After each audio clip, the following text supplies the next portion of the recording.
That's not a comic book. Now that's a comic book. Hi everyone, welcome to another episode of Comic Reviews. Sorry I missed last week. As you can see, this week's going to be huge because of that. Expenses were a little much last week.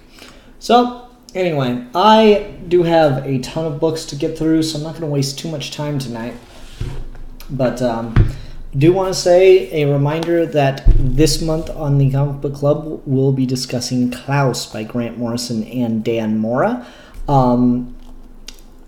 This is a volume that came out a couple years ago. We'll be discussing this on Saturday, the 29th of December at 2:30 p.m. Eastern Standard Time. Hope to see plenty of you there. So, yeah, that'll be cool. Now then, for what we're talking about. We'll start off tonight talking about Batman Damned, number 2, followed by Klaus and the Crying Snowman. Then, Darth Vader, number 25. Superman, number 6. Zorro, Swords of Hell, number 2. Justice League Dark, number 6. Wonder Woman, number 60. Batman Annual, number 3. Batman, number 61. DC's World's Greatest Superheroes Holiday Special, or the Walmart 100-page giant, number 1. Then for Trade Talk tonight, we'll talk about Real World's Wonder Woman. So plenty of stuff to get into tonight, as you can well see. So, like I said, not going to delay anything tonight. We were just going to start, and that is starting again with Batman Damned, number 2. So immediate disappointment right out the gate. No bat penis in this issue. And, I mean, I feel like we can just throw this comic away, because without that, it's worthless. No, it's still really interesting. Azzarello is a guy who is just really over the map for me. And I started out kind of hating some of his stuff, but because of how much I disliked the story Joker that he did with Lee Bermejo, but I love his Lex Luthor. So he's a guy that's been pretty, like, kind of having to prove himself to me, I guess. And man, he really does it. He has such a command of language, and the way he just writes stuff is so damn perfect. It's interesting because Etrigan shows up in this, and he's a rapper, and he's like rhyming and stuff as a rapper, which just shouldn't work on any level, but it so fits in this weird little universe he's created of all this this weird crap. But yeah, we got Etrigan here, and so that's like, I just really want to see Brian Azzarello do an Etrigan story at this point. I feel like he could probably do it and be a real challenge for him, because damn does he have a control of language. So that's really, really impressive. Lee Bermejo's art is absolutely stunning. You see so many cityscapes of Gotham, but like, you just look at that and that is just absolutely fantastic. And it's just all over this book. There's this great imagery here. This little boy Bruce Wayne dressed up like the Lone Ranger is so freaky. And it's just, the detail is insane. The beautiful look of it. It's so good. Enchantress and Deadman are here, and they're so perfect. Enchantress, I think, has all of my favorite lines of the story. She's got such a broken language kind of thing. And yet every word she says is so important. Tearless. I come to see what you now be. Bruce be dead, ever never mourned. My tearless, tell me, what be left? Does it belong to me? Hush, no, my secret. It's such like intentional words, and it's got such a voice and such a creepiness to it. Absolutely fascinating. I'm not entirely sure how into the scene with Harley Quinn I am. That feels a little over the top. I don't know what it is. I just don't know if Brian Azzarello can really write the Joker or anyone dressed up like him or what's going on with that. Like, Harley Quinn, the rumor is the Joker's dead.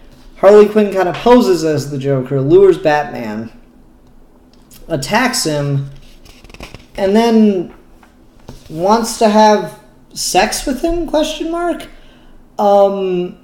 It's just a really... It's a weird scene, you know? It's a very strange scene.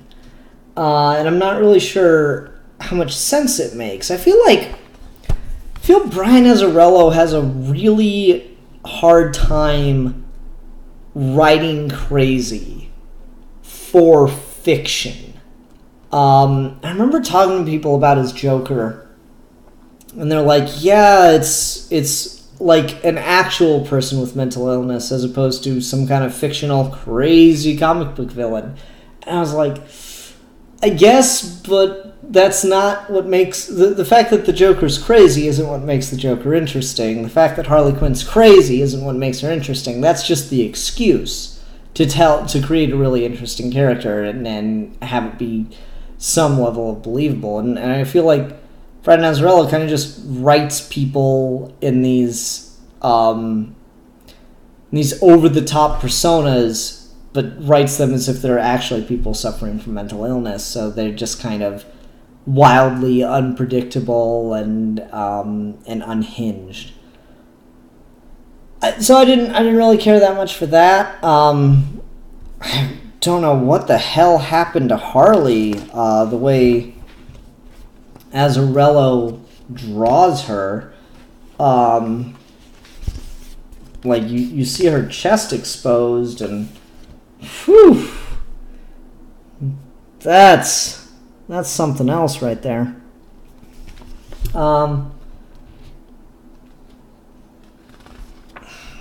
do like some of the ways that Harley's, again, her language is really good. Batman punches her and she's like, hit me again, please, keep hitting me. I don't want to live. I can't without him. That's something else. That's just immediately tragic, and it's like half a sentence.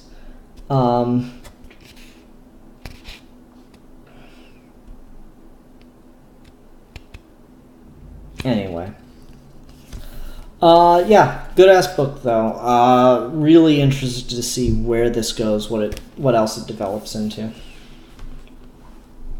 Let's go ahead and move on and talk about Klaus and the Crying Snowman. This is actually really interesting. So if you saw the announcement that we're doing Comic Book Club, and I'll just say that again for anyone that maybe skipped the intro and just went straight to the books. Saturday, December 29th at 2 p.m. Eastern Standard, 2:30 p.m. Eastern Standard Time. We'll be talking about Klaus, Volume 1 by Grant Morrison and Dan Mora.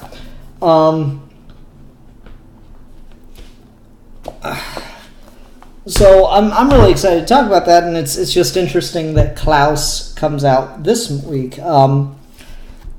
So yeah, Klaus Volume 1 was Grant Morrison's origin story for the real Santa Claus.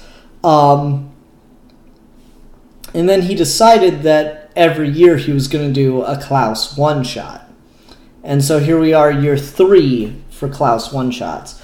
I still haven't been able to track down and read Witch of Winter. I really do need to go looking for that. Yes, Klaus and the Crying Snowman is really interesting because it deals with Ragnarok, but it's like Grant Morrison. He takes the epic and then humanizes it It also deals with a snowman that's walking around with the mind of or the soul of a man in it. So we've got like the beginning of the book where Klaus is fighting this giant tree clops, they call it, because it's a giant tree monster with a single eye.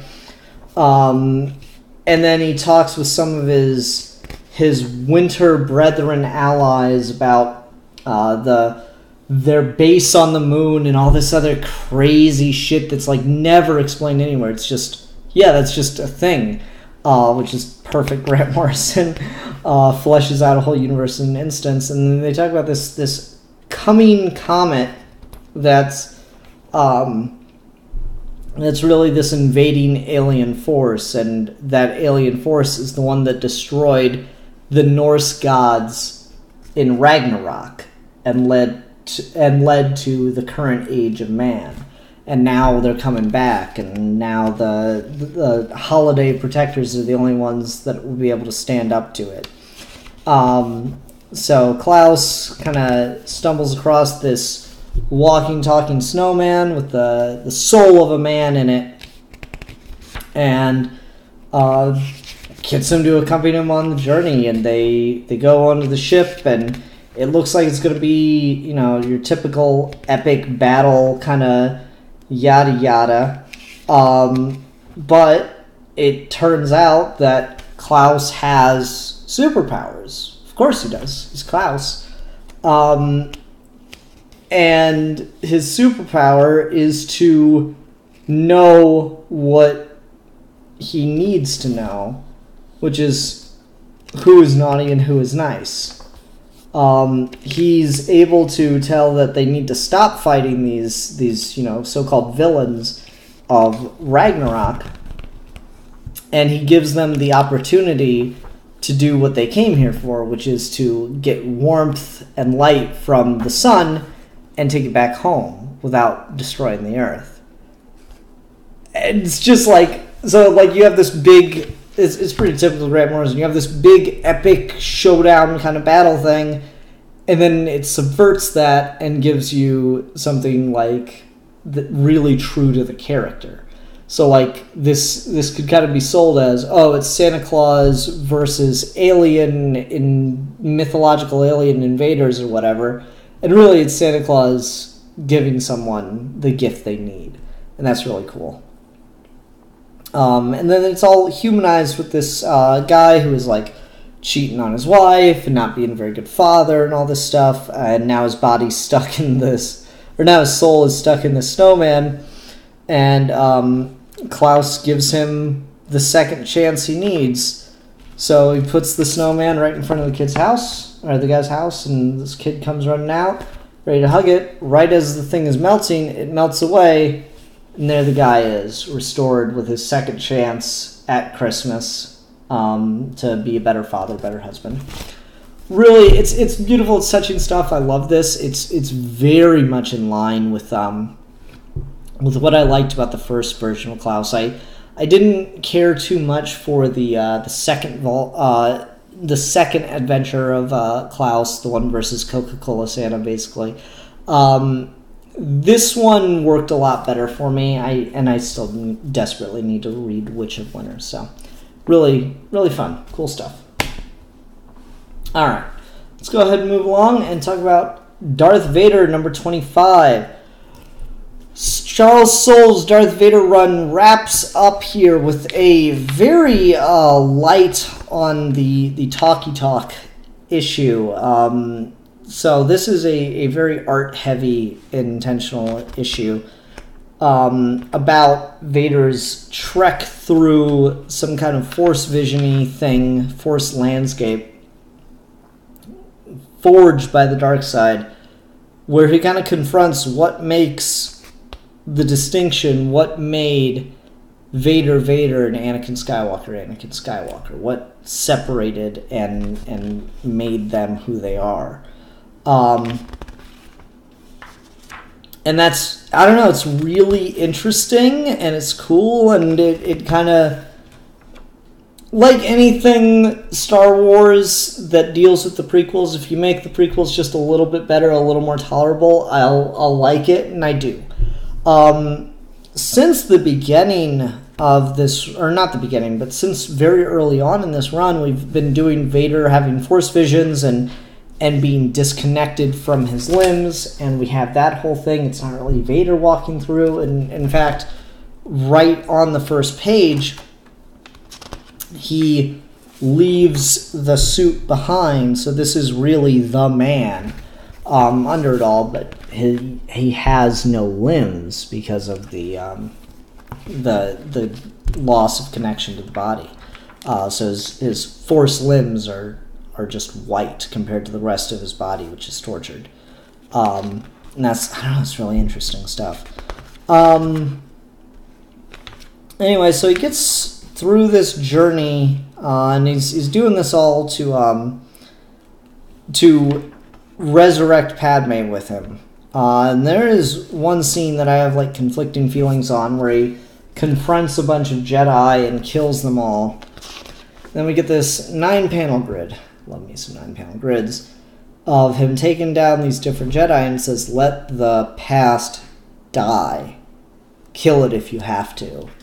As he kills the Jedi, which is, it's interesting because that's a Kylo Ren line, but I see no immediate foreshadowing to Kylo Ren, and it makes me wonder if Soule's going to get a Kylo Ren book now. I don't know. That is nothing but wild speculation, of course. More Force vision-y stuff, and then he finally sees Padme Amidala, and he morphs back into the Anakin Skywalker we know from, the movies and the Clone Wars show. And he says, "Padme, I'm here, take my hand, come with me, I can save you, I can save us both." And she says, "Are you an angel? They're the most beautiful creatures in the universe," which is the first thing Anakin said to her. And Anakin doesn't seem to get it yet. He goes, "Please, we have to go." And she says, "Why? I don't know you." And we get like this weird flash with lightning. Padme says, "Anakin Skywalker is dead." Before Padme throws herself off the balcony of this castle Vader has built. "Not again, I won't let you go." And as she's on her way down, you see her killing herself, strangling herself, so she has no chance of being saved. And then lightning strikes, red lightning strikes, and completely destroys the body, completely confirming there is absolutely no hope of ever resurrecting or saving Padme, of reuniting the two of them. And Anakin says, "No." And then he reverts back to his Force form and just keeps thinking, "No, no, no, no, no." And he's alone. And then he's granted one final vision of a bright blue light of hope on the horizon. And it's that hope that destroys the form of Vader. He wakes back in his earthly body and destroys the passage he worked so hard to open through the Force. Talks with his master a bit. His master asks him, Good. Now tell me, Lord Vader, this truth you learned on Mustafar, was it what you sought? Was it what you needed?" And he turns off the communicator, closes it, and then you see him leaving the castle, and he says, "Yes," to himself. It's a really interesting place to leave stuff, because the whole series opened with the first page of this series was "No!" That like parodied moment made serious, and this series ends with yes, acceptance of failure, acceptance of what he's lost. And I do find that legitimately interesting, legitimately compelling. I was very hard on this run in its early stages. I was very worried about what Charles Soule was trying to do with it. I was, and I still do have what I think are valid criticisms of Charles Soule as a writer and his quality depending on how many books he's on. But at the time the series concluded, it was well worth the read. The bad issues were at no point terrible, just easy to make fun of, I guess I'd say. The good issues, though, really do stand out. Ultimately, I still really prefer Kieran Gillen's run on Vader to this one, but as two 25-issue runs on Vader, they complement each other pretty well. You have Soule's run that deals with Vader accepting his role as the servant of the dark side and all that stuff, and then you have Gillen's run, which has Vader coming into his own as a Sith, and that's really interesting stuff. I like the way these play off of each other. So, cool stuff. Quite enjoyed it. Alrighty. Let's go ahead and go on to Superman number 6 by Brian Michael Bendis and Ivan Reis. I did not like this. That's not true. I liked it till the very end. The end really did disappoint me. The rumor mill going around was that John Kent was gonna come back, but gonna be like a teenager. And sure enough, John Kent came back, and he was a teenager. And I'm like, no, I wanted my young 10-year-old John Kent so badly. He was so much fun. Oh, I'm gonna read Adventures of Super Sons now and just be so disappointed as it continues. It's not going to be the same anymore. Ugh. Superman straight says, and I'm like, damn it, Bendis. I check him immediately with my x-ray vision. I listen to the specific sounds of his body, sounds I know better than my own, not a shapeshifter, not a trick. Well, if it is, it's a great one. So that's Bendis' way of saying, no, guys, listen, this is actually John Kent. And I'm like, damn it! John Kent Superboy was so good as like a young kid. And now we're just gonna do, I feel like we're gonna do generic teenage Superboy stuff. Like, we've done that a lot. You got like fucking 17,000 seasons of Smallville. You've got decades of Connor Kent in the comics. Well, 2 decades of Connor Kent in the comics. You've done Superboy stories where it's younger Clark Kent dealing with it. We've done a lot of teenage angst Superman. I really wanted young kids Superman issues. It plays so well there.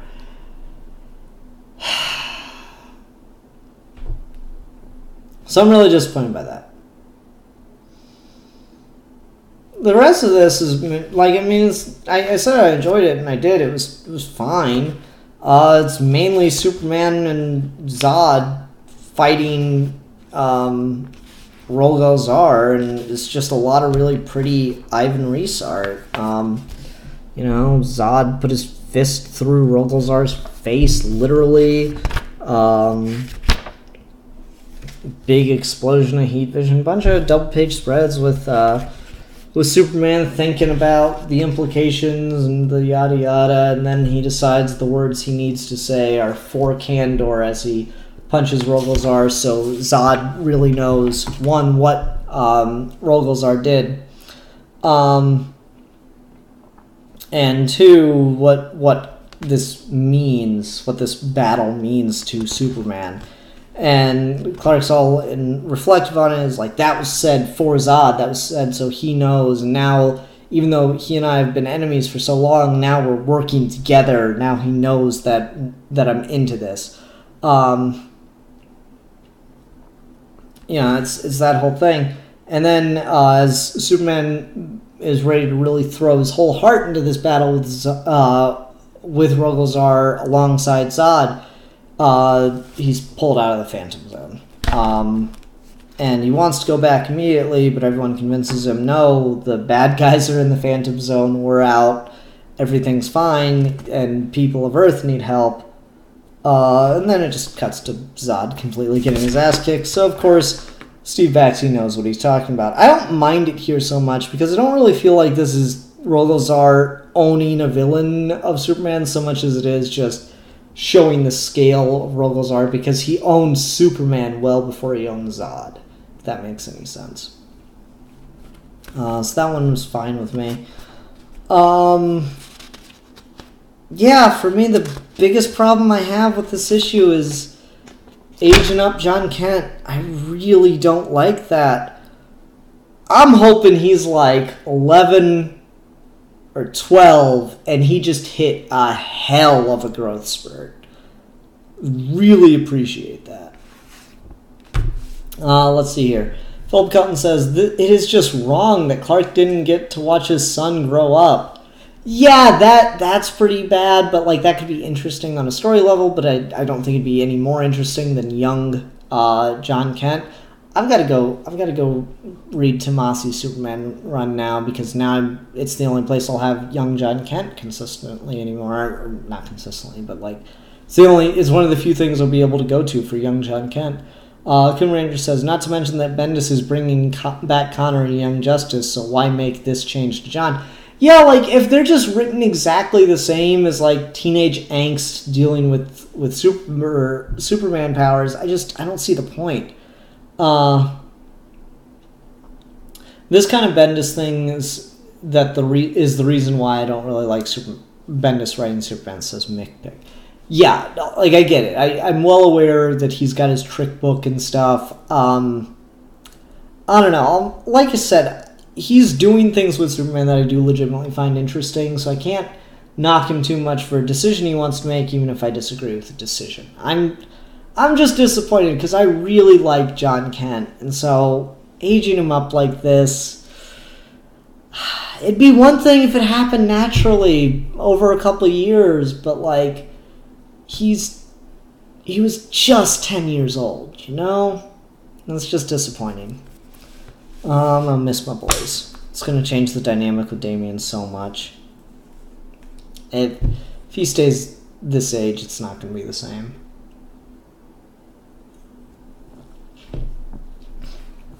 Alright, let's go ahead and move on. Talk about Zorro, Swords of Hell, number 2. Let's see what happens in this issue. Zorro fights this jaguar demon thingy and loses, is escorted to a holding cell where he'll be executed in the morning, and then he gets the background on how this jaguar monster showed up and what's going on with these demons and yada yada yada yada. The bad guy made a deal with the devil is the essential part of it.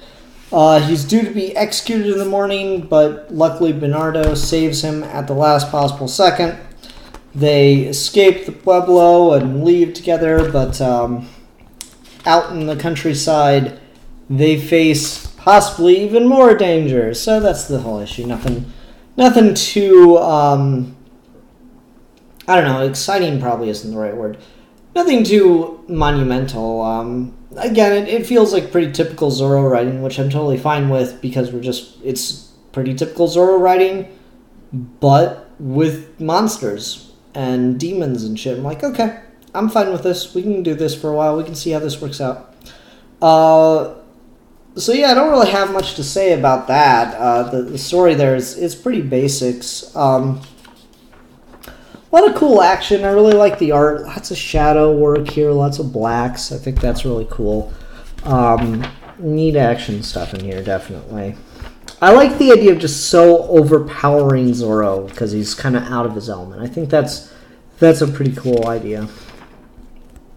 And we're going with more of like a mystical connection between Zorro and Bernardo as Zorro goes to sleep and is able to contact Bernardo and let him know that he needs help in his dream.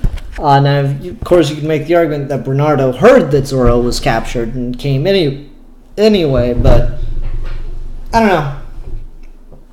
If we're gonna do mystical stuff, I don't have a problem with kind of tying a passive mystical power into Zorro and Diego and having it only be between them. Otherwise, yeah, that's fine. I don't need Zorro comics to blow me away or be brilliant or anything. I just need them to be fun and enjoyable so I can read some Zorro, because there's not a lot of new Zorro content coming out.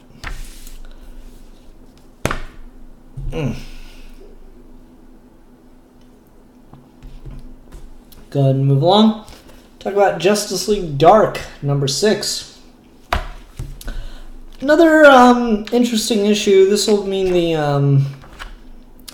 the Nightmaster story only lasted like 2 issues. This is a pretty dense issue, though. There's a lot of talking, a lot of development with Bobo and the Nightmaster and Blue Devil and all this kind of stuff going on. Meanwhile, in the background, there's a lot of development with Doctor Strange and the Phantom Stranger, who kind of squared up for a confrontation at the end of the last issue.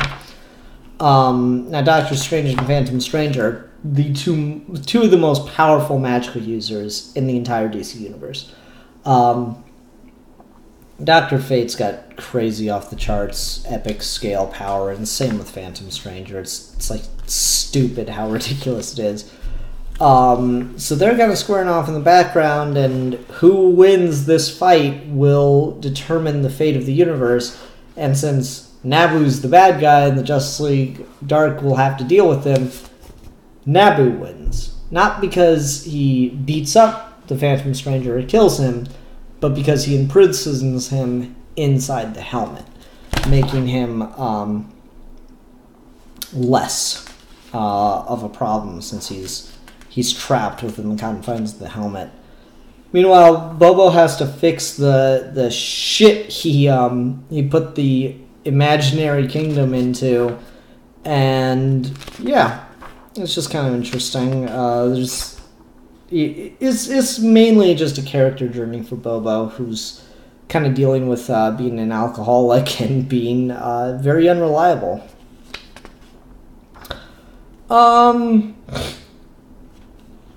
It also gives us the sense that Bobo has an eidetic memory. He has perfect recall, and so he explains reading a spellbook as being very difficult to concentrate because his mind tends to just think about all the other times he's read those words. So when he's reading something, he's like, how many times have I read this? Oh, it's this many times. There's one here, one here, one here, and he has it like perfectly stuck in his brain. Which is kind of interesting. I thought that was cool.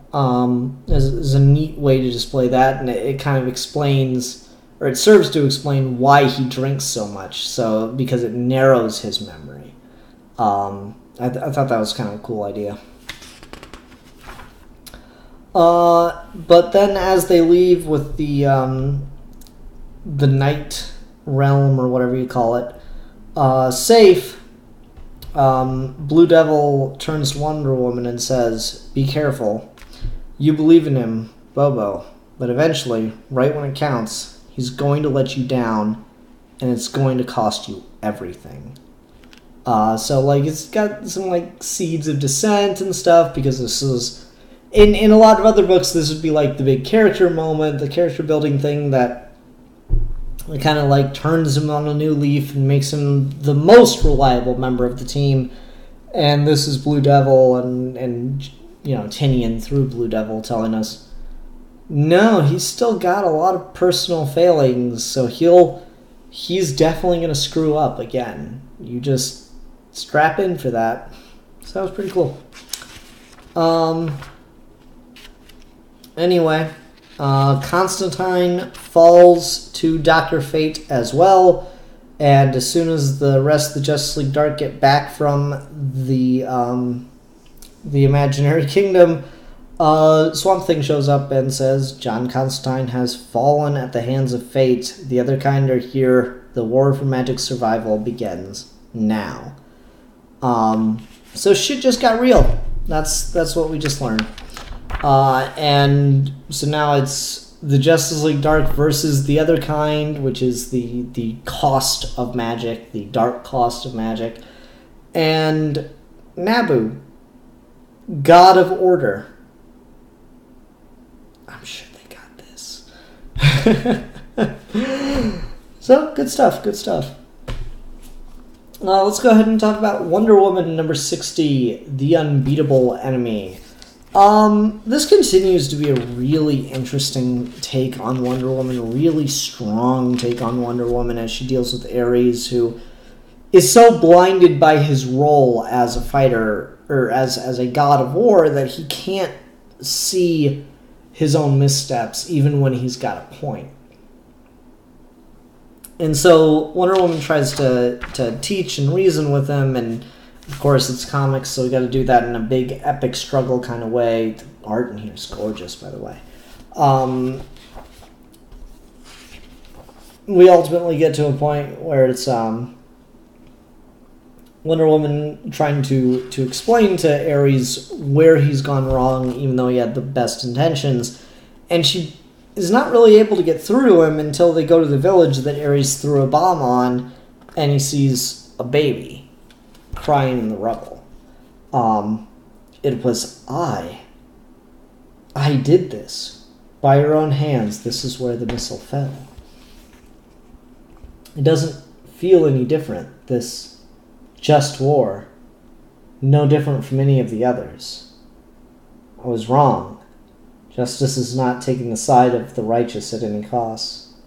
Justice is simple, the absence of conflict. What a fool I've been, to think I would be so easily redeemed. Henceforth I will not interfere. Like the goddess Astulia, I will be blind. Let both sides struggle as they may. It is not the place of the gods to choose sides. And so, like, he went from one extreme of inserting himself into this conflict to the other extreme saying, I want nothing to do with this. I have no place here. And completely removing himself from the conflict in the most irresponsible way possible. Just like the United States government with Middle East conflicts.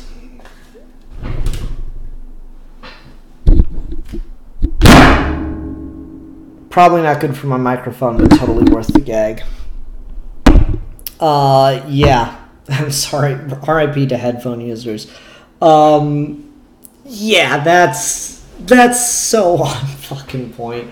This whole arc has been very relevant, certainly politically, to the different wars in the Middle East and Northern Africa, and the U.S.'s place in those, and mainly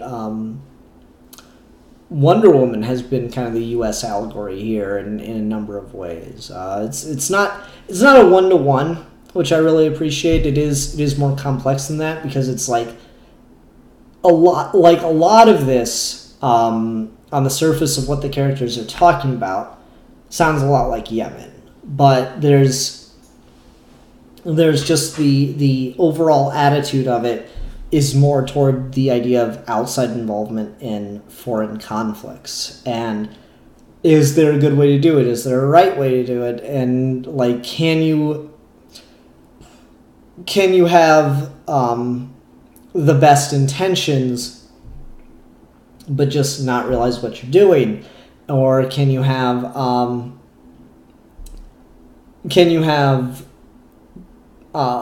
good intentions and be lost in them, or do your intentions matter at all?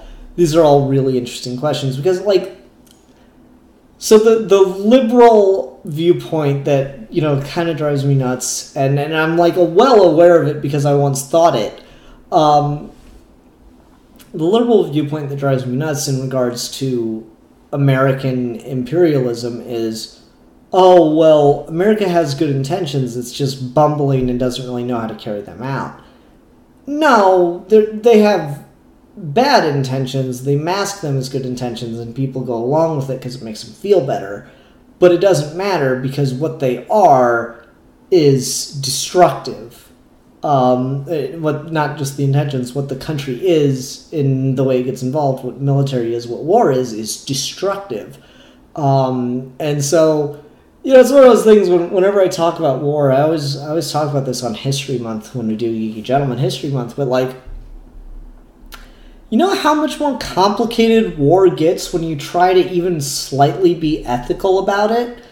Like, we kind of look back on the way wars were fought in the 17th century with, like, our soldiers will stand in a line and fire directly at your soldiers, who will stand in a line and wait to be fired upon before they will load their pistols, their rifles, and stand in a line and shoot at our soldiers, who are standing in a line gingerly waiting to be fired upon.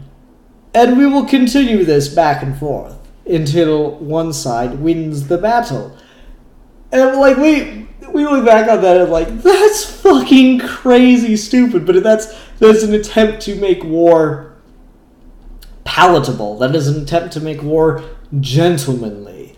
And so as arcane and as stupid as those standards of war are, it's the same way that, the modern day, particularly the US, but other countries as well, other Western countries in particular, tend to operate and view war as like, oh, we're only doing this because it's the right move, it's the ethical move, and we're trying to take care of the civilians that are there and only engage military targets and all this stuff. But sometimes unfortunately we have insurgents, so sometimes we have to kill or have to kill civilians. No, you're trying to fight war, quote unquote, ethically, gingerly. You're trying to make war more palatable. And the fact of the matter is, the best way to declare war is total war and to just fucking murder the shit out of everyone, soldier, civilian alike, man, woman, child. One of my favorite war films is Troy, the director's cut in particular, because that is the film that shows the Greeks storming the gates, and the first thing they start doing is burning the city, raping the women, murdering the children. And I don't like it because I like to watch that stuff. I like it because that's the reality of what a war is. You have this sense of like, oh, how noble and cool and brave a soldier is. But no, you're just, it's a big fucking gang.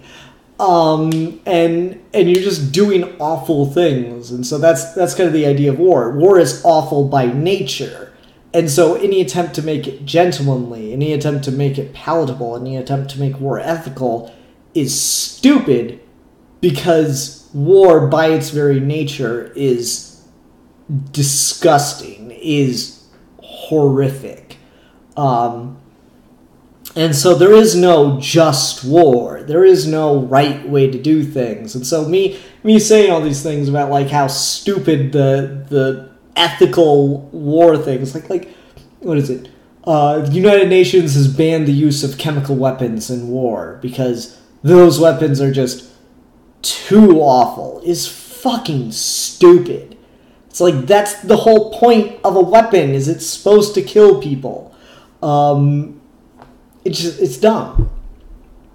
So the whole point of why I say all this is not because I think it should just be cool. We should just be fine with having war with no ethics. No, we should just not have war. If we want to be ethical, we should not have war. McPick says Atom Bomb disagrees. The atom bomb is like the ultimate weapon of no ethics in war. It's just completely used by the military insisting it be used, straight up lying to Truman. Truman? Yeah, Truman about it.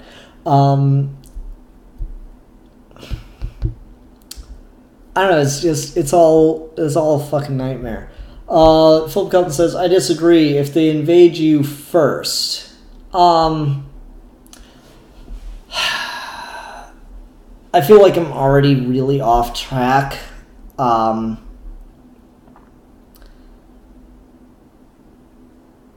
There's a distinction between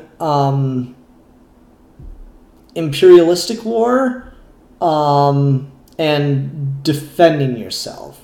I'll agree with that. There's a distinction between defending yourself in a war versus imperialistic stuff, but this is most definitely a commentary on the imperialistic nature of war. Which, yeah, I mean, like, that's the thing, is an army is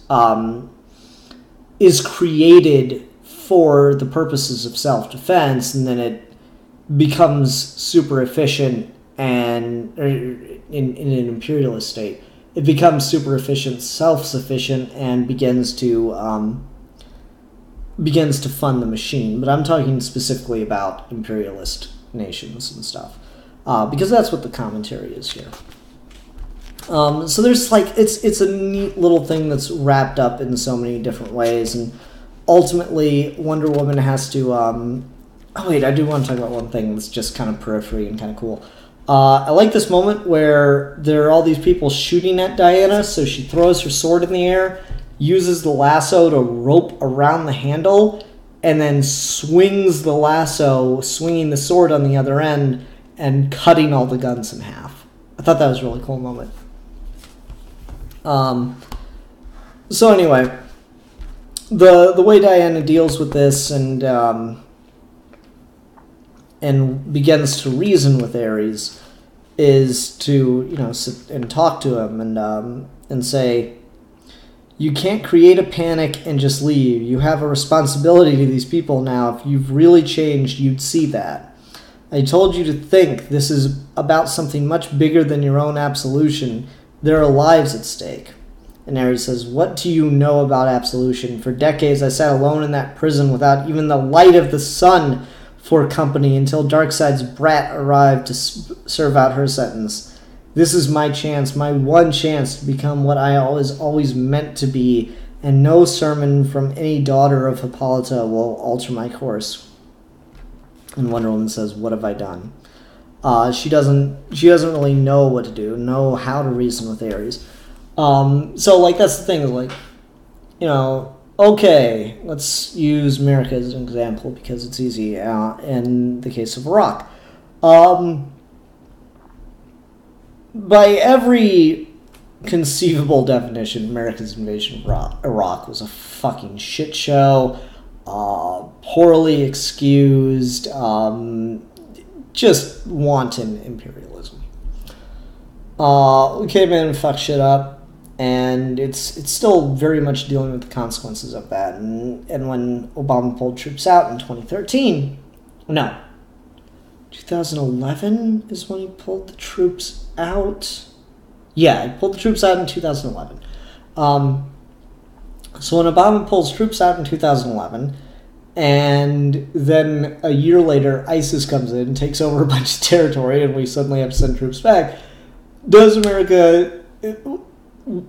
it ethical for America to invade and destabilize the country?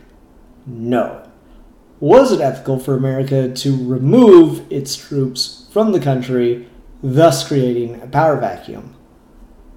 Also no.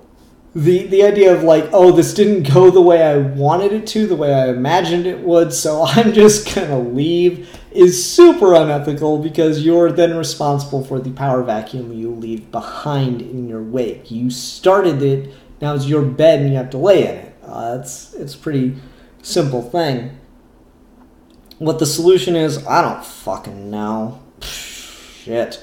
But yeah, it's really interesting in regards to that. And so you got Ares, who's kind of in a way stand-in for that. Yeah, really on kind of the opposite side, because it's really hard to do one-to-one, but the spirit of it all is there, and I find that really interesting. So Willow Wilson doing some great commentary there, and I quite enjoy it. Alrighty.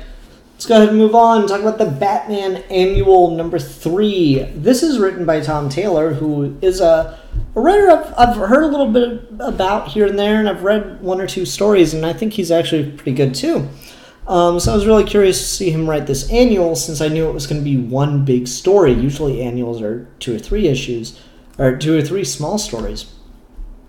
But this is a single self-contained story, and it's really good. I even text Steve about this, saying, in ways,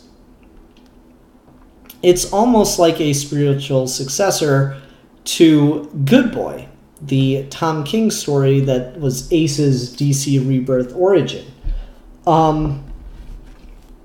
This annual is all about Alfred and Bruce's relationship. What's the name of this story? Is it at the end? Father's Day is the name of the story. So this is all about Bruce and Alfred's relationship, and how Bruce has rubbed off on Alfred, but Alfred's rubbed off on Bruce because Alfred, at the end of the day, is the one that raised the kid, admittedly after the trauma, after the awfulness.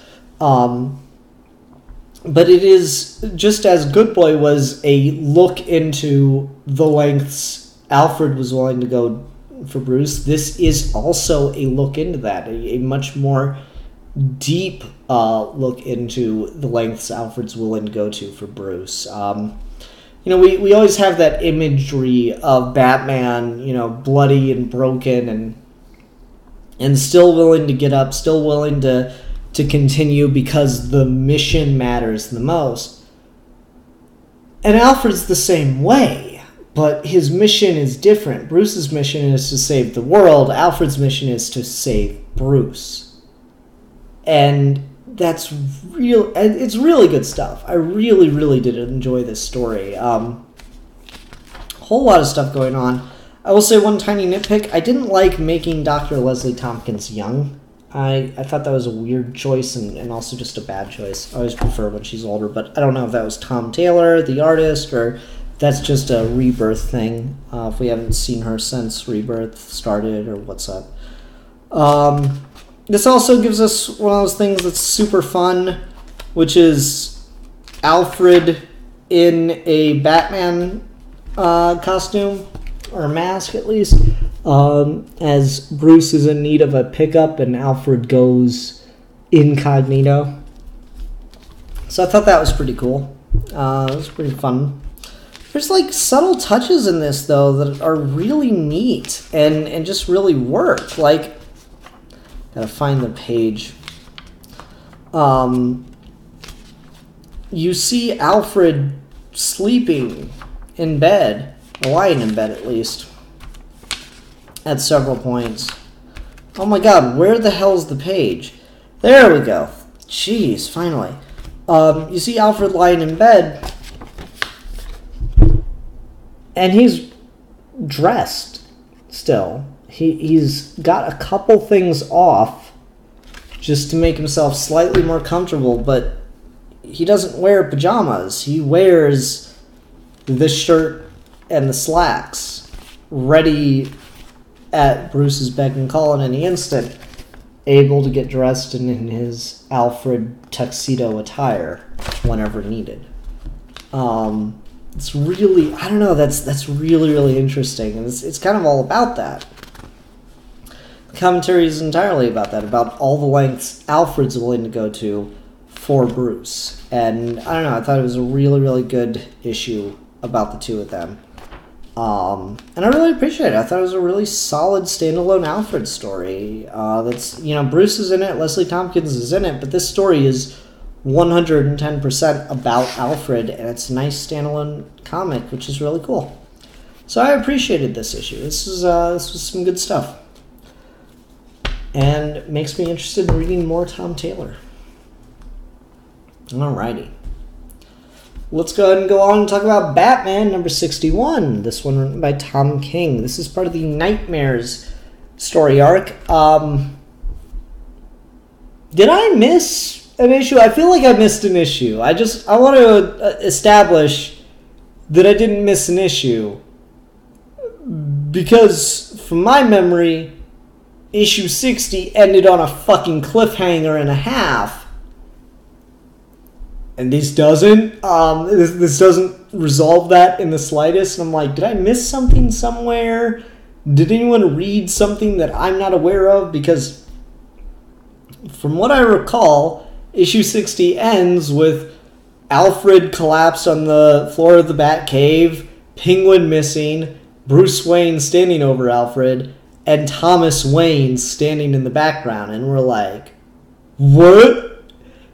And then this doesn't have anything to do with that, and doesn't give any resolution for that. So I'm wondering if Tom King's just gonna tease us for a couple issues, which, God damn it, Tom King.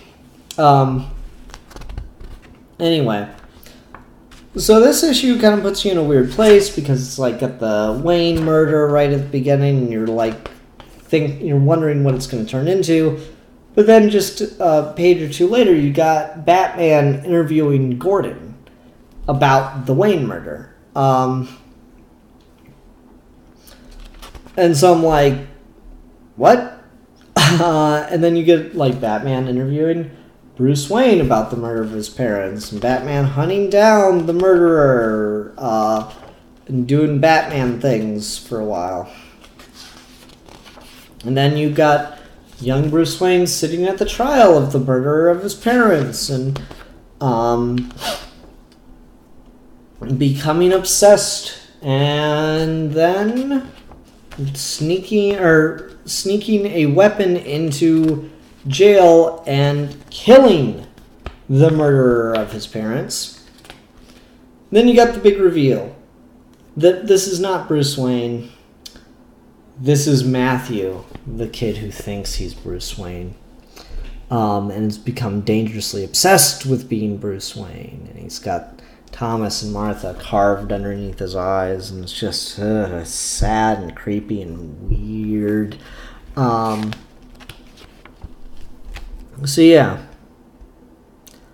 it's a freaky ass scary issue, and it's a great follow up to the character Tom King created back in stuff before the wedding.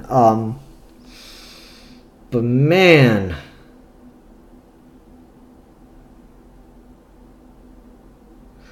Philip Kelton says, I understood it, King saying Bruce had never had a chance to not be Batman because he needed something to focus his obsession with his tragedy.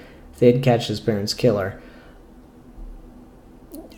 Maybe, I don't know. This seems more like it's just delving into this this villain Tom King has created that's very, very interestingly a reflection on Bruce Wayne. I remember I did a review of the original The Origin of Bruce Wayne issue, and I thought it was really good.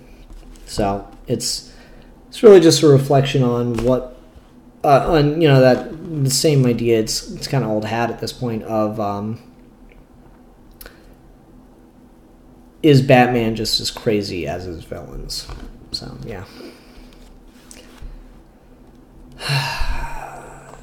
This thing's giving me shit about dropped frames and connection issues. How's my connection out there, folks? Is everything going okay? Because YouTube's telling me I'm fine. My program's saying otherwise. And, well, YouTube's lied to me before. So before I continue, I just want to get a thumbs up from the audience, if you would be so kind.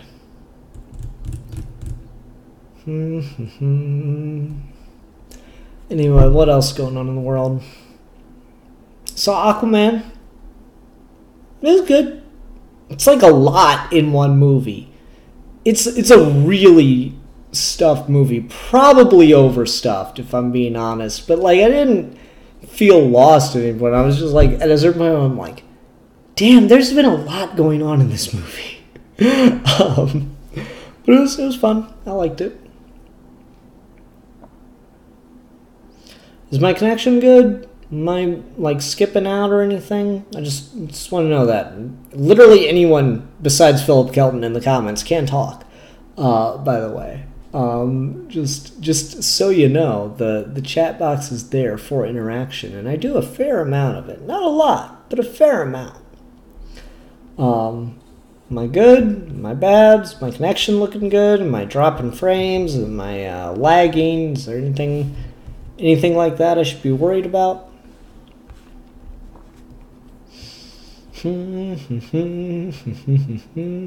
No.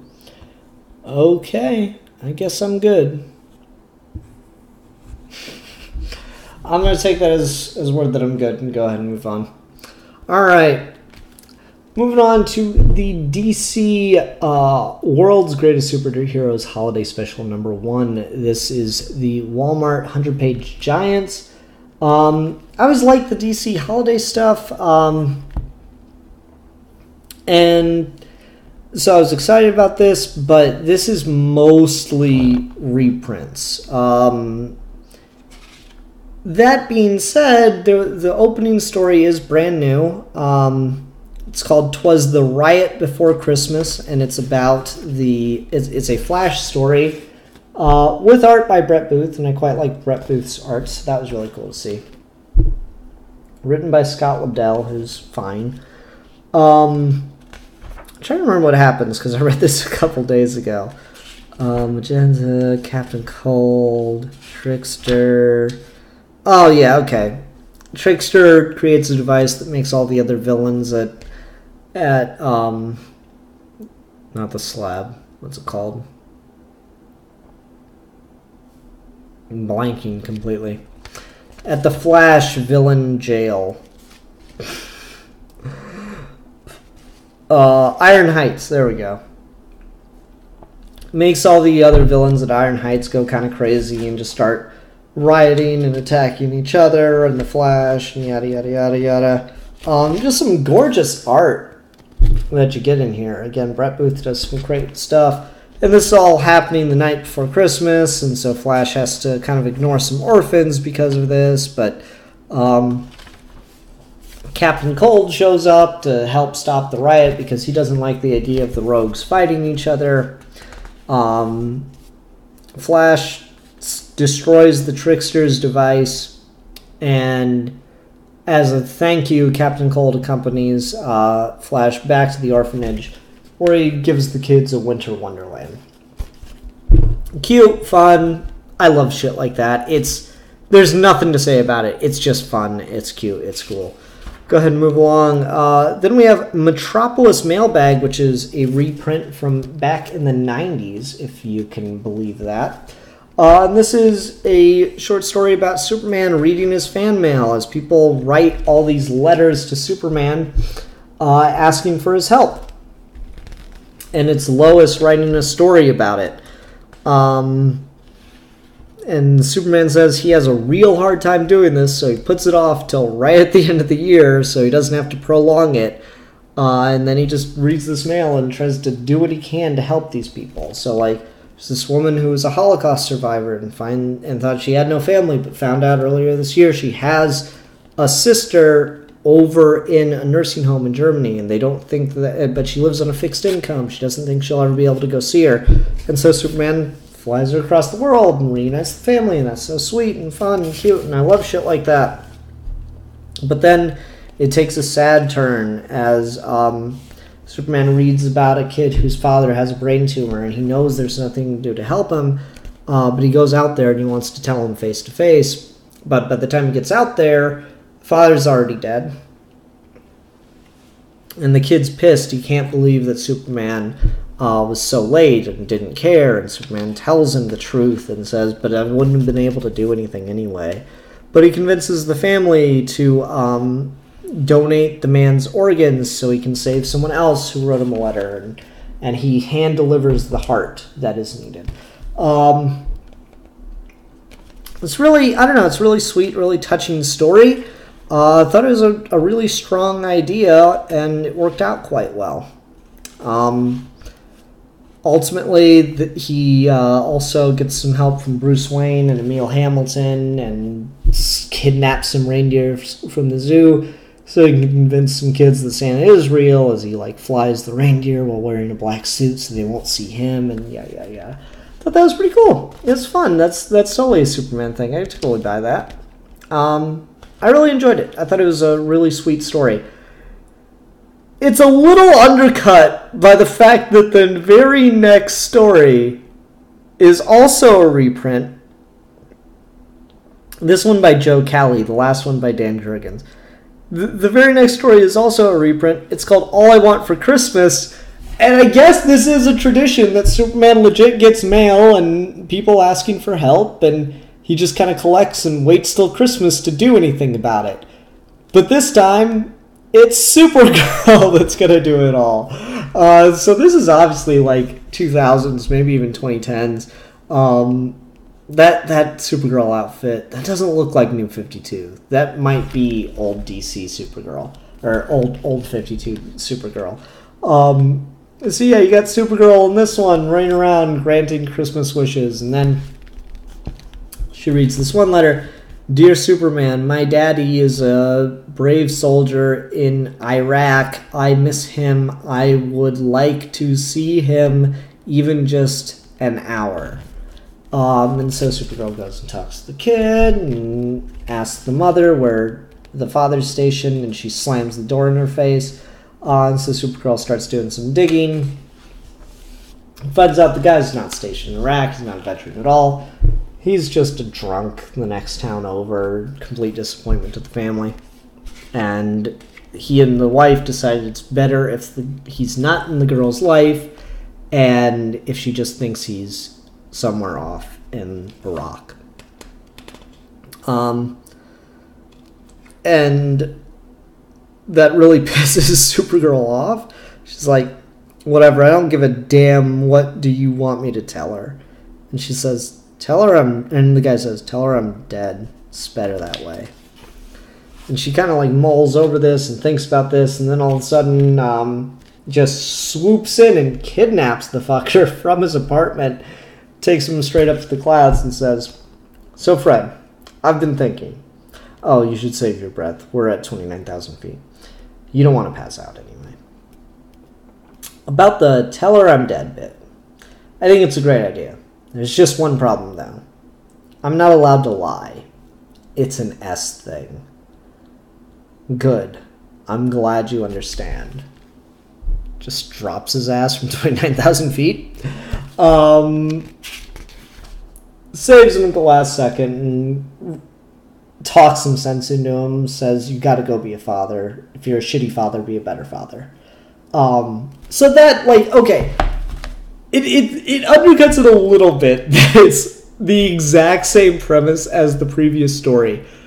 But it does ultimately work because, of course, it focuses on Supergirl, who has a different approach to everything and a very different personality to Superman. So I thought that was pretty sweet. Or not sweet. That was interesting. That made it feel fresh again, even though I just read it like 10 pages ago. Then we get a reprint of Good Boy, the Tom King story I was talking about earlier. So I've done a whole podcast on this with Steve Baxley. You can just search Steve Baxley, Good Boy. You ignore the video Steve Baxley eating treats off of his nose. That was a whole thing. Just find the one that's the podcast. But yeah, that's a good-ass story. Then we get a Batwoman Hanukkah story that literally I can't remember anything about, and I also don't like any of the art too. So I'm not going to talk about that. We get a story called Killin' Time with Harley Quinn getting a gray hair and wanting to go kill Father Time so she could stop time. And people like Amanda Connor's Harley Quinn, right? Like someone out there does. It would have to be a large number of people, given the fact that they keep, printing it in different places, and I think Amanda Connor's got, she got a spin-off book at one point, right? Like, people enjoy this. Because I certainly don't, but someone does. Someone must. It's not even bad, it's just like, yeah, I don't get it. This is not enjoyable Harley Quinn writing to me at all. And then finally we get an issue of Green Lanterns, or a story from Green Lanterns reprinted. about Jessica and Simon, working together and confronting some tasks from 3 kingly-looking aliens on 3 Kings Day. And so they have to pass some tests to determine whether Earth will go on or whether it should be destroyed. Very Star Trek-y kind of thing.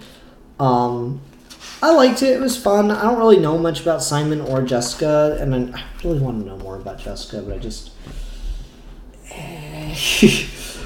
I haven't gotten around to reading it. What can I say?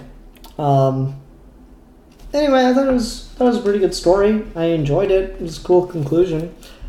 Ultimately, really fun. I'm glad that they're pulling from more than just New 52 stuff for this. I really appreciate getting a throwback. I've never read that 90s Superman Christmas story, so I thought this was really good and fun. All right, that will do it for the comic reviews portion of this show tonight. Man, it's a lot of stuff. But I still got a trade to talk about. So, I usually lose, whatever audience I have left by the time I start trade talk, which means it's probably not a very popular show, but I sometimes get books that no one else has talked about before, so I'm glad to kind of be the only voice on the topic. So that being said, I'm going to take a swig of soda. And I'm going to begin trade talk. Hi everyone, welcome to another episode of Trade Talk. Today we have something exciting. This is Real World's Wonder Woman. I've literally never heard of this. I've heard of the Elseworlds story or Elseworlds lines that DC did. It's the DC universe, but Batman's a vampire or what have you. So everyone's heard of Elseworlds. I've never heard of Real Worlds, but it's apparently a thing. In Real Worlds, the fantastic exploits of fictional superheroes influence all too human people to attempt superhuman things. Real world stories are tales of extraordinary, ordinary people whose real lives and real ambitions intersect with familiar, iconic figures from the DC universe in surprising ways, inspiring them to a level of passion, ability, greatness, and being worthy of the heroes themselves. I really like that premise. And I like that premise so much with Wonder Woman. Does it pay off here? 5 years ago, I would have said absolutely. Now, current Ian, it works. It does function. It did not impact me as much as I feel it would have a number of years ago. So this story is called Wonder Woman versus the Red Menace. And as someone with far left political ideology, that immediately intrigues me. So we start out with a black and white set of panels that are the opening credits for a Wonder Woman film serial, one that never existed, of course. And it's a pretty familiar cliche superhero situation where we've got the love interest and the sidekick being hoisted over a vat of sharks by an evil Nazi, and then Wonder Woman breaks in to save the day with Wonder Woman and Natasha. Natasha being a communist superhero character, saying, "Set our comrades free now! Stop them, you fools!"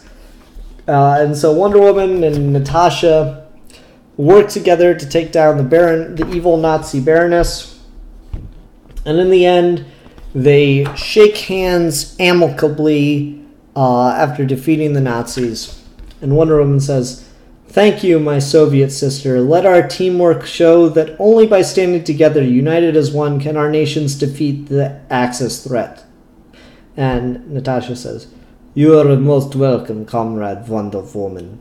So that's just cheesy enough to really work for me. But then we get into what the story is actually about, because that's the end of the film, and then everything goes to color, and we see that we've got a fear-mongering U.S. senator who's, hyping up the Red Scare. The whole story is about the Red Scare in America, particularly in Hollywood, and the way in which studios reacted to pressures from the American far right in regards to silencing leftist voices, particularly communist voices and socialist voices, in media. And so it gets really interesting there. And so, like, the studio head demands page 1 rewrites of anything in progress with even a hint of socialism to it.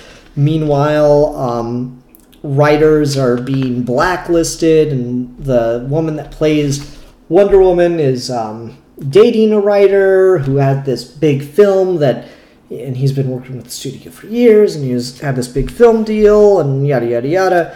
Well, pretty soon he loses everything. He's blacklisted by the studio. The Wonder Woman suddenly, instead of working with a communist superhero, is now fighting against a communist villain and all this stuff. And so all of that I'm really legit into, and I quite like. And it gets to a point where the actress playing Wonder Woman is invited to speak and represent the senator that is making life so hard for all of her friends, or is about to make life so hard for all her friends. And because it's an opportunity for the actress, she jumps at it and goes to speak and defend him at this rally. And she says, "Thanks, Jack, and good afternoon, everyone. I'm thrilled to be here. You all know me as a hero fighting for democracy, but Jack Randolph has dedicated his life to protecting us from the forces that threaten America. He needs you to stand with him in his battle against commies, pinkos, and other fascists." Man, that shit. That's where we start to get a problem. That's why Wonder Woman is urging you to re-elect Jack Randolph to the Senate for our future and our children's future. Now I think it's time to cut the ribbon. Da, da, da, da, da, da.